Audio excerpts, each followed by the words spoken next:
નમસ્કાર દર્શક મિત્રો, દિલોક સત્તા શોમાં આપણું સ્વાગત છે। એક વ્યક્તિ કે જે થોડા સમય પહેલા દેશનો સર્વોચ્ચ સત્તાધીશ હતો, જેના એક આદેશથી આખી કેબિનેટ હલી જતી હતી, સેનાઓ સજ્જ થતી અને કરોડો લોકોનું ભવિષ્ય નક્કી થતું હતું, અને આજે તેમના જ હાથમાં હથકડી, આસપાસ સશસ્ત્ર દળો અને આકાશમાં સ્વતંત્રતા નહીં પરંતુ કોન્ક્રીટની દિવાલોનો પડછાયો।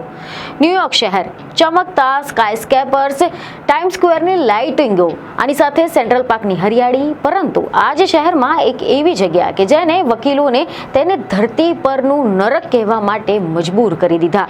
તો આજની આ ખબર માત્ર એક જેલની નથી, આજની આ ખબર છે સત્તાના પતનની, વૈશ્વિક રાજકારણ અને માનવ અધિકારોના કડવા સત્યની।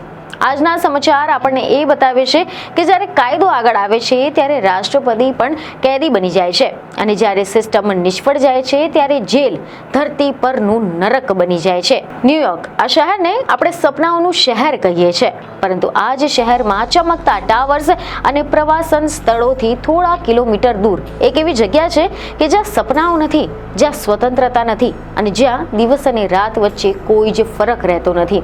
આ જગ્યા છે બ્રુકલિન મેટ્રોપોલિટન ડિટેન્શન સેન્ટર।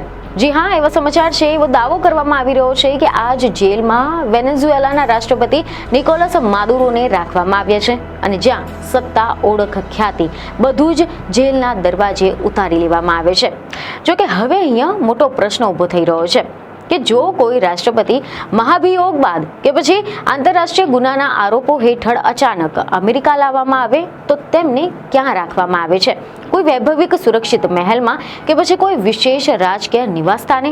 તો આનો જવાબ છે કોઈ વિશેષ રાજકીય સુરક્ષામાં નહીં, કોઈ ડિપ્લોમેટિક મહેલમાં નહીં, પરંતુ એક એવી જેલમાં કે જેના વિશે અમેરિકન વકીલો ખુદ કહે છે કે આ ધરતી પરનું, પૃથ્વી પરનું નરક છે। અમેરિકન ન્યાયતંત્ર માટે દરેક આરોપી સમાન છે, અને એ સમાનતાનું સૌથી કડવું ઉદાહરણ છે બ્રુકલિનનું આ ડિટેન્શન સેન્ટર।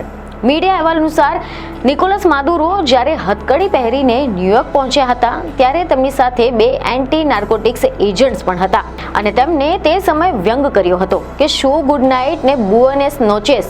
તેમનું કહેવું શું છે? Good night, happy new year. પરંતુ આ શબ્દો પછી જે હકીકત સામે આવી છે એ કોઈ મજાક ન હતી। તેમને પહેલા ડ્રગ્સ એન્ફોર્સમેન્ટ એડમિનિસ્ટ્રેશનના વડા મથકે લઈ જવાયા, અને ત્યાંથી સીધા જ બ્રુકલિન મેટ્રોપોલિટન ડિટેન્શન સેન્ટરની એક નાનકડી ઓરડીમાં, એક એવી જગ્યા છે કે જ્યાં ઘણા ન્યાયાધીશો આરોપીઓને મોકલતા પહેલા પણ ખચકાય છે, જ્યાં તેઓ અને તેમની પત્ની સિલિયા ફ્લોરેસ નશીલા દ્રવ્યો અને હથિયારોના ગંભીર આરોપોનો મુકદ્દમો પૂરો ન થાય ત્યાં સુધી રહે તેવી શક્યતા છે। આ બંને આરોપોને નકારી કાઢ્યા છે, પરંતુ કાયદાની પ્રક્રિયા અને તેની પોતાની ગતિએ આગળ વધી રહી છે। હવે આપણે જાણીએ કે આ જેલ ક્યાં આવેલી છે અને કેવી છે। તો મીડિયા રિપોર્ટ અનુસાર બ્રુકલિન બરોમાં બંદરથી થોડા મીટરના અંતરે અને શહેરના પ્રખ્યાત વિસ્તારો 5th એવન્યુ, સેન્ટ્રલ પાર્કથી માત્ર 5 કિલોમીટર દૂર, પરંતુ અહીંયા પહોંચ્યા બાદ ન્યુયોર્કનું સૌંદર્ય અદૃશ્ય થઈ જાય છે। અહીં છે કોન્ક્રીટ, સ્ટીલ, ઊંચી દિવાલો, સ્ટીલના બેરિયર્સ અને લાંબા અંતર સુધીમાં નજર રાખતા કેમેરા। આ જગ્યા પહેલા બંદર પર માલ સામાનના સંગ્રહ માટે વાપરવામાં આવતી હતી, પરંતુ 1990ના દાયકામાં આ શહેરની જેલોમાં વધી રહેલા જે ભરાવા છે તેને ઘટાડવા માટે આ ડિટેન્શન સેન્ટર શરૂ કરવામાં આવ્યું હતું।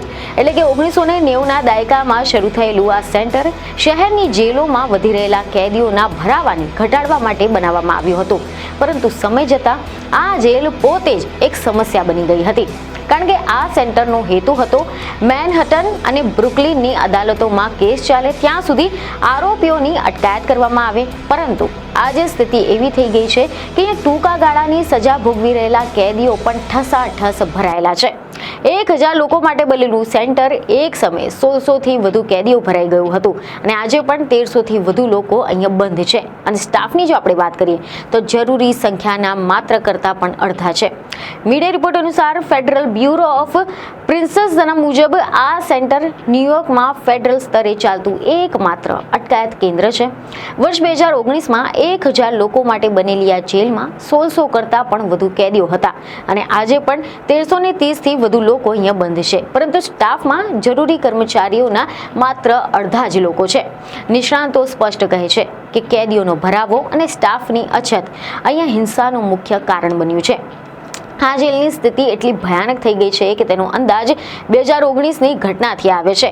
એક વીજ કાપ અને એનું પરિણામ કેદીઓ દિવસો સુધી હીટિંગ વગર હાડ થીજવતી ઠંડીમાં અંધારામાં અસહાય રહ્યા હતા. જો કે એવા સમાચાર છે કે ન્યૂયોર્કની તત્કાલીન એટર્ની જનરલ લેટિટિયા જેમ્સે ખુલ્લેઆમ કહ્યું છે કે આ વાતાવરણ અસ્વીકાર્ય અને અમાનવીય છે. તેમણે સરકારની સામે કેસ પણ કર્યો છે અને સ્પષ્ટ કહ્યું છે કે જેલમાં હોવું એટલે માનવ અધિકારો ગુમાવવું નહીં. વકીલ એન્ડ્રુ તાલ્કે એમને સીધું કહી દીધું છે કે આ જેલ એ પૃથ્વીનું નરક છે. તેમને આ શબ્દો ત્યારે કહ્યા હતા જ્યારે 2024માં એક કેદી એડવિન કોર્ડોરે એના સાથી કેદીઓ દ્વારા હુમલો કરીને જીવ લેવામાં આવ્યો હતો.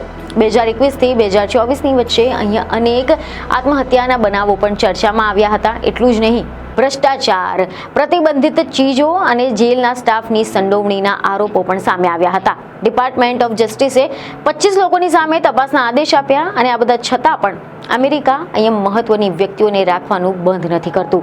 જોકે માદુરો પહેલા પણ હોન્ડુરાસના ભૂતપૂર્વ રાષ્ટ્રપતિ જુઆન ઓર્લેન્ડો હર્નાન્ડેઝને 3 વર્ષથી વધુ સમય અહીંયા રાખવામાં આવ્યા હતા. મેક્સિકોના ભૂતપૂર્વ જાહેર સુરક્ષા સચિવ જેનેરો ગાર્સિયા લુના આજ જેલમાં બંધ છે. આના ઉપરાંત એવા અહેવાલ છે કે કુખ્યાત ડ્રગ લોર્ડ જોકિન એલ ચાપો ગુઝમોન એક સમય અહીંયા કેદ હતો. 9/11 બાદ ધરપકડ કરાયેલા અલ કાયદાના સભ્યોને પણ અહીંયા જ રાખવામાં આવ્યા. આમ આજે ડિટેન્શન સેન્ટર છે એ માત્ર એક જેલ નથી, એક સંદેશ છે કે અહીંયા સત્તા બચાવ નથી કરતી, પૈસા રક્ષણ નથી આપતા અને ઓળખ પણ આ દિવાલોને ઓળંગી શકતી નથી. અહીંયા દરેક વ્યક્તિ માત્ર એક કેદી છે અને કદાચ આ જ કારણ છે કે આ જેલને આજે પણ ધરતી પરનું નરક કહેવામાં આવે છે. આ માત્ર એક જેલ નથી, એક ચેતવણી છે, એક પ્રતિબિંબ છે કે કાયદાની સામે કોઈ પણ મોટું નથી. અને સાથે સાથે એ પ્રશ્ન પણ છે કે શું કોઈ સમાજ આવી જેલને સ્વીકારી શકે છે કે જેને ધરતી પરનું નરક કહેવામાં આવે? તો આ છે આજની ગંભીર અને ચિંતાજનક ખબર. તો આશા છે કે આ માહિતી તમને મહત્વની લાગી હશે, જેથી અમારા વિડીયોને લાઇક અને શેર જરૂરથી કરજો. બીજને ખબરો સાથે ફરી મળીશું. ધન્યવાદ.